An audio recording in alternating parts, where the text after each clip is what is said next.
Demon slayer chapter 141 जिसका title है revenge. तो लास्ट चैप्टर में आप लोगों ने देखा होगा शिनोबु जहाँ पर अपार्टमेंट 2 डोमा वुमेन्स की बॉडी को खा रहा होता है वहां पर पहुंच जाती है। तो इस चैप्टर की शुरुआत होती है शिनोबु के फ्लैशबैक कानेकोजी की डेथ से, जहाँ पर शिनोबु रो रही होती है और काने शिनोबु को डीमन स्लेयर कॉर्प छोड़ने का बोल रही होती है और एक नॉर्मल लड़की की तरह हैप्पी लाइफ जिए ओल्ड होने तक। मगर शिनोबु रोते हुए बोलती है कि वो नहीं छोड़ेगी और वो उसका बदला लेके रहेगी। और फिर वो अपनी बहन काने से उस डीमन के बारे में पूछती है जिसने उस पर हमला करा है और वो ये भी बोलती है कि वो एक नॉर्मल लाइफ कैसे जी सकती है कि किसी ने उसकी बहन की ये हालत कर दी उसके बाद। और फिर फ्लैशबैक खत्म होता है, शिनोबु को ये याद दिलाते हैं डीमन के सर के ऊपर एक तरह का ब्लड मार के। और फिर वो देखती है कि डीमन वुमेन्स की बॉडी खा रहा होता है और इसके बाद डोमा स्माइल कर अपना क्राउन हटाता है और अपने आप को इंट्रोड्यूस करता है और वो शिनोबु को ये भी बोलता है कि आज रात बहुत अच्छी है ना। और फिर शिनोबु को अपने बहन के वर्ड्स याद आते हैं कि वो डीमन बेफिक्र होकर हंसेगा और जेंडर और काम मैनर में बोलेगा।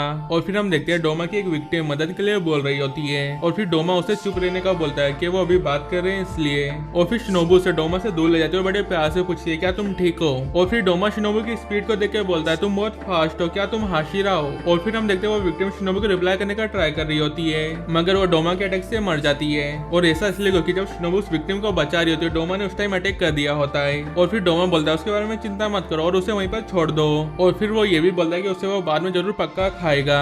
और फिर हम ये भी देखते हैं शिनोबु को उसकी बहन का कहा याद आता है कि वो डीमन एक शार्प फेंस के पैर वेपन यूज करता है। और फिर डोमा एक्सप्लेन करता है कि वो इंटरनल पैराडाइज कल्ट का लीडर है और उसकी ड्यूटी है कि वो अपने आप को और अपने फॉलोअर्स को खुश रखे। और फिर शिनोबु समझ जाती है कि ये वही डीमन है जिसने मेरी बहन को किल करा है। और फिर इसके बाद शिनोबु डोमा को बोलती है कि सभी को खुश रखना, पागल मत बनो, ये लड़की अभी मदद के लिए चिल्ला रही थी। फिर डोमा रिप्लाई में बोलता है इसलिए तो मैंने उसे बचाया और अब वो ना ही कोई पेन फील कर रही है और ना ही कोई उसे दिक्कत है और ना ही अब वो डर रही है। और क्या तुम्हें पता है हर कोई मौत से डरता है और इसी वजह से वो अपने फॉलोअर्स के लिए उन्हें खा जाता है कि वो हमेशा उसके साथ रहे। और वो अपने फॉलोअर्स की फीलिंग ब्लड और फ्लैश को अच्छे से स्वीकारता है और उन्हें बचाता है। और फिर शिनोबु उसकी बातें सुनकर गुस्से में बोलती है कि नॉर्मल हो ही नहीं सकता। और फिर वो डोमा को बोलती है क्या तुम्हारा दिमाग ठिकाने पे तो है ना, क्योंकि तुम्हारी बातें सुनकर मुझे उल्टी करने का मन कर रहा है। और जिसके बाद डोमा सरप्राइज रिएक्शन देता है ये देखते हुए कि वो पहली मुलाकात में ही काफी कठोर है। और वो ये भी रियलाइज करता है कि शिनोबु किसी मुश्किल टाइम से गुजर रही है। और फिर वो उससे पूछता है क्या तुम्हें कुछ चीज परेशान करी है क्या, अगर हाँ तो बोलो मैं पक्का सुनूंगा। और फिर शिनोबु बहुत ही ज्यादा एंग्री हो जाती है। और फिर शिनोबु बोलती है क्या मुझे कुछ चीज परेशान करी है और तुम्ही ने मेरी सिस्टर को किल करा था ना, और क्या तुम्हें ये हवरी ध्यान नहीं आ रहा। और फिर डोमा को काने के बारे में याद आता है और बोलता है अच्छा वो लड़की जो फ्लोर बेथिंग यूज करती थी और वो सच में बहुत स्वीट और क्यूट गर्ल थी और उसे दुख है कि वो उसे सूरज उगने से पहले खा नहीं पाया। और फिर शिनोबु ये सुनते ही अपनी insect breathing dance of the beast true flatter use से उसकी आई कट कर देती है। और फिर डोमा अप्रिशिएट करता है कि अटैक इतना तेज था कि वो अपने हाथों से रोक नहीं पाया। और जिसके बाद Doma blood demand art frozen lotus use करता है मगर शिनोबु उससे बैक फ्लिप यूज कर बच जाती है। मगर बचने के दौरान उसे डोमा के अटैक का झटका लग ही जाता है और वो ये रियलाइज करती है कि एयर इतनी कोल्ड है किसी के भी लंग्स के टुकड़े टुकड़े कर सकती है। और फिर डोमा वापस से शिनोबु की तारीफ करता है कि वो सच में फास्ट है। और वो ये भी बोलता है कि वो किसी भी डिमंस को स्टेबिंग करने से नहीं मार सकती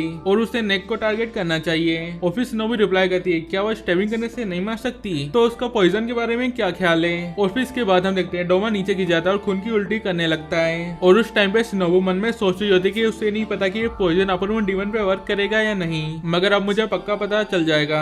और फिर डोमा शिनोबु को बोलता है कि ये वाला पॉइजन बहुत ही ज्यादा स्ट्रॉन्ग है जो उसने रुई के माउंटेन्स पे यूज करा था। और फिर ये सुन शिनोबु बोलती है मुझे पक्का पता था कि ये भी इन्फॉर्मेशन शेयर करते हैं। और फिर डोमा बोलता है कि मुझे मुजा ने वार्न किया था कि वो हर डीमन के लिए अपना पॉइजन चेंज कर देती है। और फिर इसके बाद हम देखते हैं डोमा पॉइजन के असर को पूरा खत्म कर देता है और वो ऐसा करने के लिए शिनोबु को सॉरी भी बोलता है। और वो शिनोबु को ये भी बोलता है कि उसे पता है कि उसने पॉइजन को यूज करने में बहुत मेहनत करी है। और फिर वो डिस्क्राइब कर बताता है कि जब वो अपनी ब्लेड को कवर में डाल दिए तो एक यूनिक साउंड करता है। और फिर जिसके बाद वो शिनोबु से क्वेश्चन करता है क्या तुम वहीं पर पॉइजन को मिक्स करती हो। और फिर वो हंसते हुए ताली मारकर बोलता है कि पॉइजन से अटैक करना कितना मजेदार है और उसको काफी पसंद आया। और जिसके बाद वो एक्साइटेड होकर बोलता है क्या तुम्हें लगता है अगला पॉइजन मुझ पे वर्क करेगा और चलो ट्राई करते हैं। और फिर शिनोबु रिप्लाई में बोलती है चलो ठीक है, अच्छा आइडिया, मुझे कोई दिक्कत नहीं है। और वैसे ही मुझे हाफ एक्सपेक्टेड ही था कि ऐसा कुछ होगा। और इसके बाद ये चैप्टर यहीं पर खत्म हो जाता है। तो अब हम नेक्स्ट चैप्टर में जानेंगे शिनोबु डोमा के अगेंस्ट में क्या करती है। तो यार अगर ये वीडियो पसंद आया तो वीडियो को लाइक और चैनल को सब्सक्राइब करना ना भूले